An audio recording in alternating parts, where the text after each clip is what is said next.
Bismillahirrahmanirrahim. Assalamualaikum warahmatullahi wabarakatuh. Perkenalkan, nama saya Khadijah dengan nomor NIM 290205003 dari Prodi Akuntansi Universitas Pancasakti Bekasi. Ini saya ingin menjelaskan materi tentang mata kuliah perpajakan 2 dengan dosen pengaku Bapak Marianto MPD. Pajak masukan dan pengkreditannya. Pengertian: pajak masukan dalam PPN adalah pajak yang seharusnya sudah dibayar oleh PKP atas perolehan barang atau jasa kena pajak. Pemanfaatan BKP tidak berwujud dari luar daerah kalian dan atau impor BKP dalam masa pajak tertentu. Pengkreditan pajak masukan merupakan suatu upaya dari pengusaha kena pajak untuk masukan kembali PPN yang telah dibayar melalui pajak keluaran yang telah dibayar. Apakah PPN masukan dapat dikreditkan? Jadi, pajak masukan merupakan PPN yang dibayarkan BKP pada saat melakukan transaksi pembelian barang atau jasa kena pajak.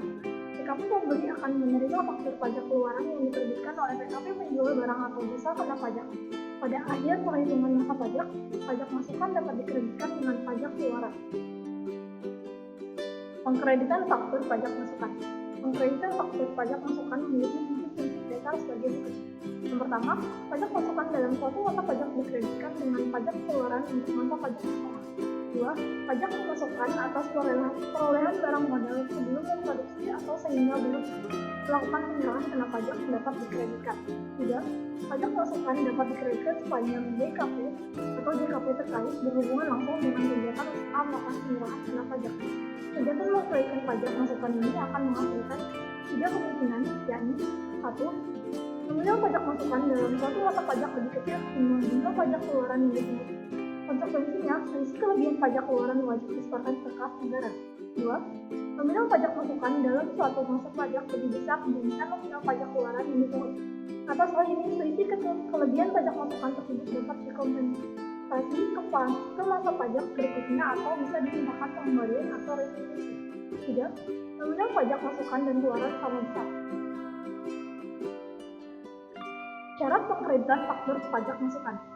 Agar pajak masukan dapat dikreditkan untuk suatu masa pajak yang sama, ada beberapa syarat yang harus dipenuhi dan berlaku untuk seluruh bidang usaha.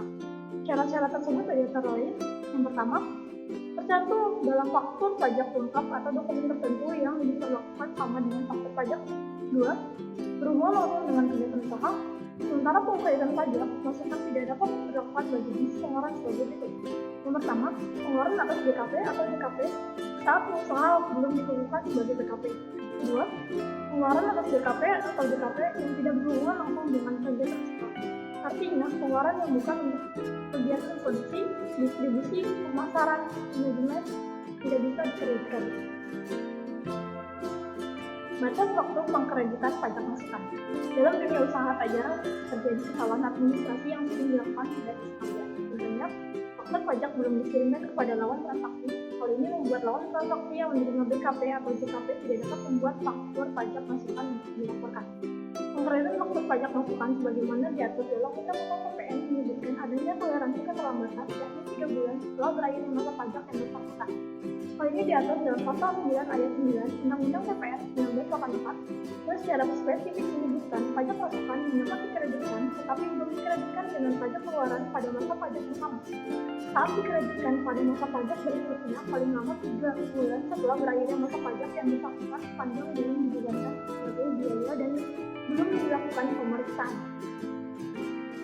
Besarnya pajak masukan yang dapat dikreditkan yang dihitung menggunakan pedoman perhitungan pengkreditan pajak masukan atau DPP, yaitu sebesar 60% dari pajak keluaran untuk penyerahan jasa kena pajak atau 70% dari pajak keluaran untuk penyerahan barang kena pajak.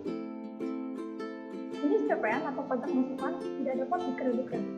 Berikut adalah jenis faktur pajak yang dibuat dari PPN atau pajak masukan yang tidak dapat dikreditkan bagaimana tercantum dalam pasal 9 ayat 8 Undang-Undang PPN 42/2009 diantaranya. Yang pertama, perolehan BKP atau JKP sebelum usaha dikukuhkan sebagai PKP. Bagaimana terutang dalam Undang-Undang PPN ini, maka penjualan BKP maupun JKP berlangsung ketika perusahaan belum resmi dikukuhkan sebagai BKP jelas tidak dapat mengkreditkan faktur pajak.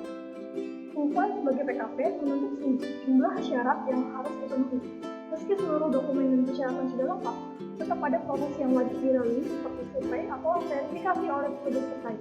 Proses ini pada umumnya dapat berlangsung antara 3-5 hari setelah seluruh persyaratan dilengkapi. sementara kegiatan usaha tetap harus berjalan. Yang kedua, perolehan BKP atau JKP yang tidak mempunyai hubungan langsung dengan kegiatan usaha.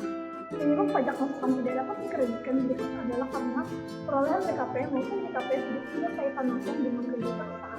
Jenis pengeluaran yang berkaitan dengan kegiatan usaha tersebut yaitu pengeluaran terkait kegiatan produksi, distribusi, pemasaran, serta manajemen. Selain mengikuti kegiatan-kegiatan tersebut, pengeluaran wajib berkaitan dengan penyerahan PPN yang terutama. 3. Pengolahan dan pemeliharaan kendaraan bermotor berupa sedan dan station wagon kecuali merupakan barang dagangan atau disewakan. Perolehan serta pemeliharaan kendaraan bermotor jenis sedan dan station wagon ini pajak masukannya juga tidak dapat dikreditkan. Temuan ini tidak berlaku apabila sedan maupun wagon tersebut merupakan barang dagangan atau disewakan pada pihak lain. 4. Pemanfaatan BKP tidak berwujud atau pemanfaatan BKP dari luar daerah pabean sebelum pengusaha dikukuhkan sebagai PKP. Pemanfaatan BKP tidak berwujud atau pemanfaatan BKP dari luar daerah pabean sebelum pengukuhan resmi sebagai PKP juga tidak dianggap mengkreditkan pajak masukan. Penjelasan perial poin ini kurang lebih serupa dengan poin pertama, bedanya hanya pada objek yang dikenakan. Jadi BKP tidak berwujud dan BKP yang berasal dari luar daerah pabean. 5. Perolehan BKP atau JKP yang faktor pajaknya tidak memenuhi ketentuan seperti mencantumkan keterangan tentang penyerahan BKP atau JKP atau tidak mencantumkan identitas seperti nama, alamat, dan NPWP pemberi BKP atau JKP. Faktor pajak tidak sesuai dengan ketentuan yang berlaku, jelas pajak masukan tidak dapat dikreditkan. Dalam pasal tersebut disebutkan bahwa faktor pajak paling tidak harus membuat pertama, nama, alamat, serta NPWP pihak yang melakukan penjualan maupun penerima BKP atau JKP. 2. Jenis barang atau jasa. 3. Jumlah harga jual atau penggantian. 4. Potongan harga. 5. PPN yang dipungut. 6. Pajak penjualan atas barang mewah atau PPNBM yang dipungut. 7. Kode, nomor, seri, serta tanggal pembuatan faktur pajak. 8. Faktur pajak juga wajib dilengkapi dengan nama berikut tanda tangan pihak terkait. 6. Pemanfaatan BKP tidak berwujud atau pemanfaatan BKP dari luar daerah pabean yang faktur pajaknya tidak memenuhi ketentuan sebagaimana diatur BPT terkait penetapan dokumen tertentu yang kedudukannya dipersamakan dengan faktur pajak. Pemanfaatan BKP tidak berwujud atau pemanfaatan BKP dari luar daerah pabean yang tidak sesuai ketentuan Direktur Jenderal Pajak. Direktur Jenderal Pajak atau DJP punya kewenangan perihal dokumen yang memiliki kedudukan setara dengan faktor pajak. Ketentuan tersebut yakni apabila faktor penjualan telah dikenal oleh masyarakat luas. 7. Perolehan BKP atau JKP yang pajak masukannya ditagih dengan penerbitan penetapan pajak. Perolehan BKP atau JKP dengan pajak masukan ditagih melalui penerbitan surat penetapan pajak atau SKP. Ada kalanya PKP baru membayar PPN atas BKP atau JKP usai penetapan pajak diterbitkan secara resmi. Kondisi tersebut membuat pajak masukan juga tidak dapat dikreditkan. 8. Perolehan BKP atau JKP yang pajak masukannya tidak dilaporkan dalam surat pemberitahuan atau SPT masa PPN yang ditemukan pada waktu dilakukan pemeriksaan. Perolehan BKP atau JKP tanpa pelaporan pajak masukan dalam SPT masa PPN baru ditemukan saat pemeriksaan jelas dalam Undang-Undang PPN ini, pajak masukan tidak dapat dikreditkan. Ketentuan ini sejalan dengan konsep self-assessment yang menekankan kendaraan PKP untuk melaporkan seluruh kegiatan usaha dalam SPT masa PPN. PKP bahkan diperkenankan memperbaiki surat tersebut apabila memang diperlukan. SPT masa PPN bisa jadi dibutuhkan ketika misalnya terjadi keterlambatan dalam penerimaan faktur pajak. Hal ini berpengaruh terhadap penjatuhan pajak masukan pada masa pajak terkait. Bagaimana kita tahu pengkreditan pajak masukan senantiasa disandingkan dengan pajak keluaran? 9. Perolehan BKP selain barang modal atau JKP sebelum PKP berproduksi. Berbeda dengan ketentuan PKP dalam memproduksi yang bisa mengkreditkan pajak masukan selama atas perolehan dan atau impor barang modal. Maka PKP yang belum berproduksi tidak dapat mengkreditkan pajak masukan jika BKP tersebut selain barang modal.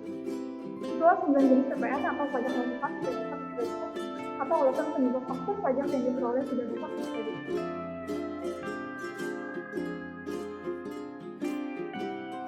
Pengembalian kelebihan pajak masukan. Pengembalian pendahuluan kelebihan pembayaran pajak atau yang disebut pengembalian pendahuluan atau pengembalian kelebihan pembayaran pajak yang diberikan kepada wajib pajak sebagaimana dimaksud dalam pasal 17C atau pasal 17D Undang-Undang KUP atau pasal 9 ayat 4C Undang-Undang PPN.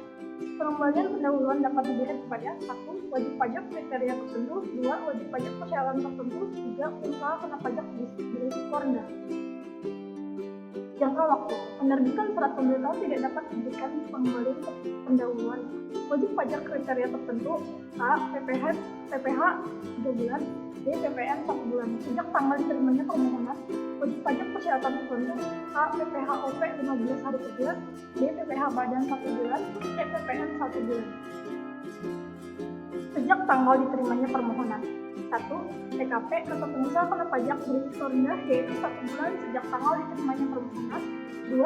SKPPKP atau surat keputusan pengembalian pendahuluan kelebihan pajak sampai dengan SKPKPP yaitu 1 bulan sejak SKPPKP diterbitkan. 3. SKPKPP atau surat keputusan pengembalian pendahuluan kelebihan pajak sampai dengan SPMKP atau surat perintah dari Kepala Kantor Pelayanan Pajak yaitu 5 hari kerja sejak SKPKPP diterbitkan. Yang keempat, ditransfer ke rekening wajib pajak yaitu kurang lebih 2 hari kerja sejak SPMKP diterbitkan. Cukup sekian materi dari saya, kurang lebih mohon maaf. Wabillahi taufiq wal hidayah. Wassalamualaikum warahmatullahi wabarakatuh.